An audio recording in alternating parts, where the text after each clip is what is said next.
All Kerala artisans and skilled workers union വാർഷികം ജനുവരി 21-ന് കരുനാഗപ്പള്ളിയിൽ നടക്കും. ഭാരവാഹികൾ കരുനാഗപ്പള്ളിയിൽ വാർത്താസമ്മേളനത്തിലാണ് ഇക്കാര്യം അറിയിച്ചത്. സംസ്ഥാന പ്രസിഡന്റ് PMA ലത്തീഫിനെ സമ്മേളനത്തിൽ അനുമോദിക്കും.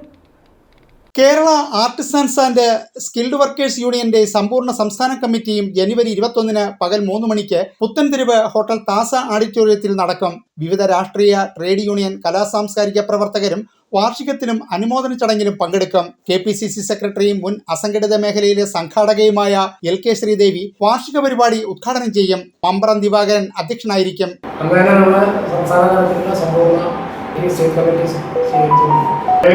കേന്ദ്ര കേരള ഗവൺമെന്റുകളുടെ തൊഴിലാളി വിരുദ്ധ നിലപാടുമായി ബന്ധപ്പെട്ട് നല്ലൊരു പ്രമേയം അവതരിപ്പിച്ചു.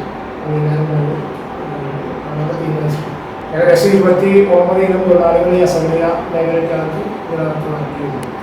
വിവിധ ബോർഡുകൾ കയർ തൊഴിലാളി, ഈറ്റ കാർപ്പൻ്ററി, തയ്യൽ തൊഴിലാളി, നിർമ്മാണ തൊഴിലാളി, കാർപ്പൻ്റർ വർക്കേഴ്സ്, പെയിന്റിംഗ്, അതുപോലെ ഈറ്റ കാർപ്പൻ്ററി, പപ്പട തൊഴിലാളി മുതലായ ഏകദേശം 29 high school steel and industrial forging chairman advocate Sherif Marakkar പങ്കെടുക്കും. അസംഘടിത മേഖലയിലെ വിവിധ ക്ഷേമനിധി ബോർഡുകളുടെ കെടുകാര്യസ്ഥതയെക്കുറിച്ചും കേരള സർക്കാരുകളുടെ തൊഴിലാളി വിരുദ്ധ നിലപാടുകളെയും സംബന്ധിച്ച് സമ്പൂർണ്ണ സംസ്ഥാന കമ്മിറ്റിയിൽ പ്രമേയം അവതരിപ്പിക്കും. ഇത് അസംഘടിത മേഖലയിൽ മൊത്തത്തിനെ ബാധിക്കുന്ന ഒരു വിഷയമായിരുന്നു.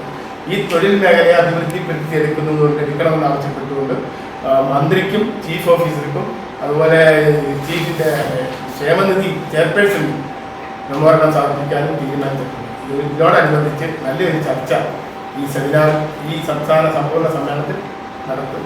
സംസ്ഥാന general secretary PKM Basheer, Babu Ammaveedu എന്നിവർ വാർത്താ സമ്മേളനത്തിൽ പങ്കെടുത്തു.